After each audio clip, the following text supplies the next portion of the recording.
Hello fellow Whovians, it's Time Lord Myth here. Are you ready for your next adventure in time and space? Fantastic! Then let's set the coordinates and get started.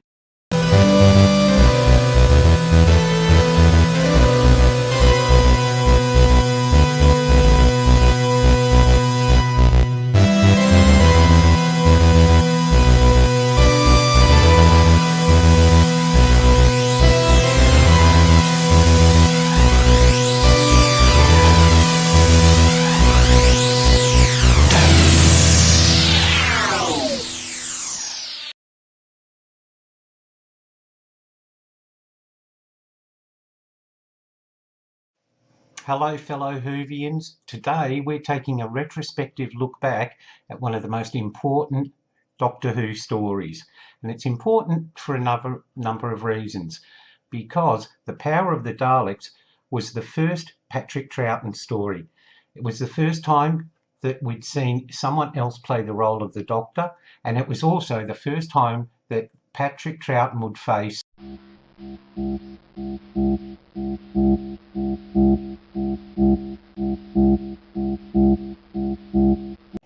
In 1966, when Patrick Troughton took over the role from William Hartnell, it was a time of great uncertainty because nobody knew whether the audience was going to accept a change of lead actor in such a popular show. There was also the question of how they would actually accomplish this, and it was the first regeneration, and we got in the last story the 10th Planet, which by the way introduced us to the Cybermen, who would ultimately go on and become almost as popular, if not as popular, as the Daleks, to the next story, Power of the Daleks. So it seemed like the producers and the writers and so forth was trying to give the show as much impetus as they could, as much kickstart as they could, with Patrick Troughton in the lead, because a Dalek story was almost virtually guaranteed to get the audience in and sitting down in front of the TV. There was a lot of discussion about how Patrick Troughton should play the role, and he said himself in an interview on British Breakfast TV that they went through a lot of concepts, a lot of ideas. At one stage they were going to do him up as a sea captain, another they thought about putting him in blackface. I kid you not, but don't forget, this is back in a time that wasn't as PC as it is today, okay, Whovians? But finally they settled on what we all know as the cosmic hobo. And one thing that's interesting, this is the first and only time that the Doctor's clothes have regenerated with him. So we went from William Hartnell's very austere and very formal Edwardian look to this scruffy, unkept young man who we had no idea who he was. Well, the audience back then didn't know. And how would he be? How different would he be from the first Doctor? And there's another interesting story too, Whovians, about how to style Patrick Troughton's hair, whether he should have a hat, which he did in a few episodes. He wore this great big huge stovepipe type hat, but they dropped that after a while. But Annette Wilkes, who played Polly, said to Patrick Troughton, "Oh, come here, let me," and she styled it and gave him that scruffy look. So we can thank Polly for his unkept haircut style. Another reason Power of the Daleks is such an important story as it is because it joined that fabled sort of Doctor Who fan, Whovian sort of utopia, the lost stories. Now, there was a mass junking of Doctor Who episodes at the BBC. It wasn't done maliciously, it wasn't done out of spite, it was simply done to save money because of the storage space it took to save tapes and so forth, you know. And I'll get into the mass junking later on in another episode. But basically, the BBC asked every country that had purchased the story to return their episodes. Now, Australia did that in 1975, and so did New Zealand, and I don't think there were many other sort of returns.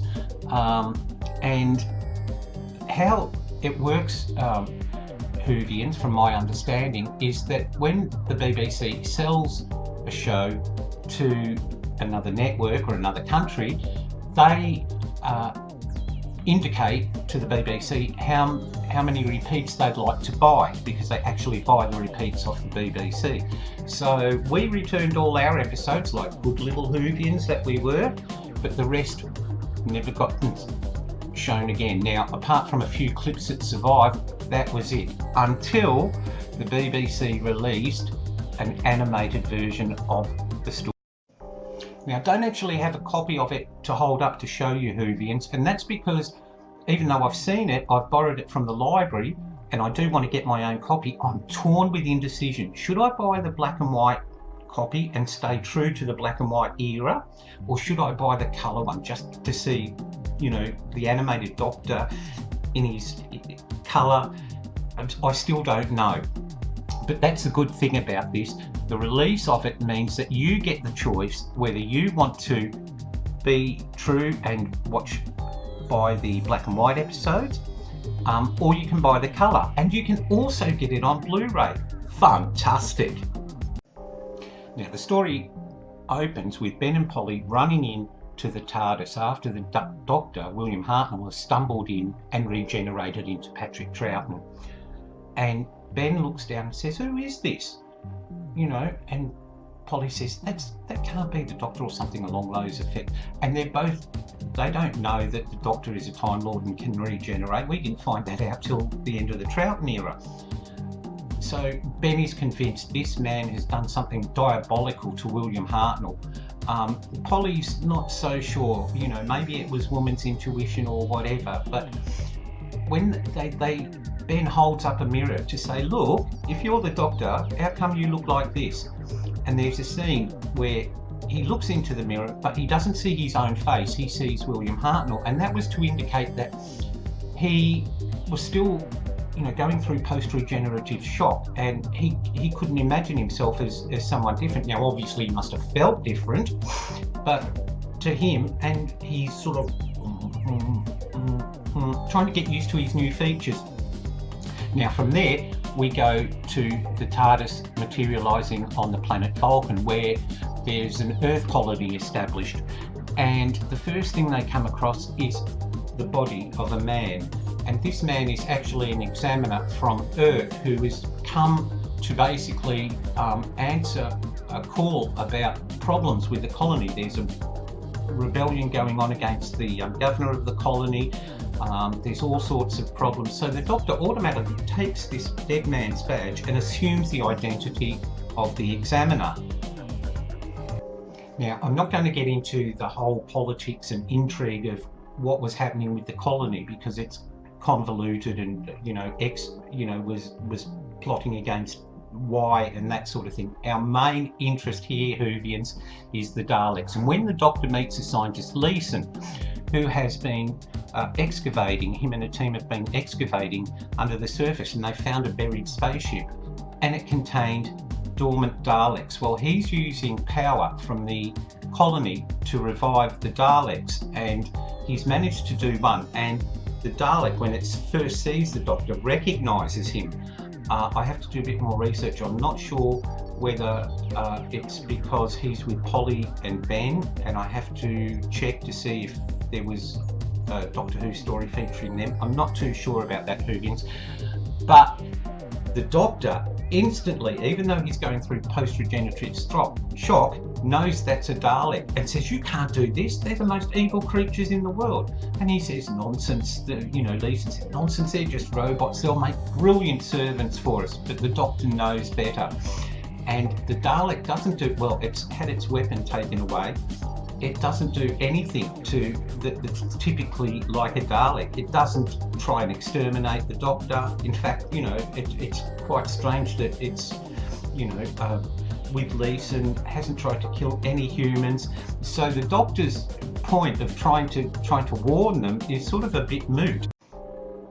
Now, as things progress, the Doctor, Ben and Polly make their way into the Dalek spaceship, and they see that the Dalek has actually been rerouting power to the spaceship to revive its fellow Daleks. But not only that, it's creating more Daleks, okay? And there's a scene in this where Polly screams when she sees a mutant Dalek scurry away. And we very rarely got to see inside a Dalek back in those days. And the scene where they're coming off the production line like cars is just terrifying, because each of those things we know is a lethal killing machine. Well, the Doctor manages to take the power and reroute it and overload the Daleks and basically destroy them. And at the end, you know, Ben sort of, okay, you must be the Doctor, you know, and Polly says, yes, I think you are, you know, and he's, you know, did you plan this all along, Doctor? And the Doctor's still acting very vague, very mysterious, and he says, oh, did I? Oh, I might have done, yes, I think I did. And so we don't know whether the Doctor, when the Doctor sort of recovered from his post-regenerative shock and started planning the downfall of the Daleks. Now, this is a great story to watch, Whovians, because, as I said, it's an important part of Doctor Who canon. And as I said, you can find it on Blu-ray, on DVD, and also in the colorized version. And what this makes it interesting, or it will make it interesting later on, and I'll go into this a bit later on when I do a video on the differences between each of the Doctors, is that here's this scruffy little man who you would look at, yeah, he's no way known this guy's a genius, okay? But that was Patrick Troughton's magic, and we'll talk about that a bit later. Well, there you go, Whovians. I hope you've enjoyed my retrospective look back at Power of the Daleks. Now, if you have, please give us a like, and don't forget to subscribe for some more great Whovian content from the classic era. And until I see you next time, I'll sign off, and this is Time Lord Miff saying I'll see you somewhere in time and space. Bye for now.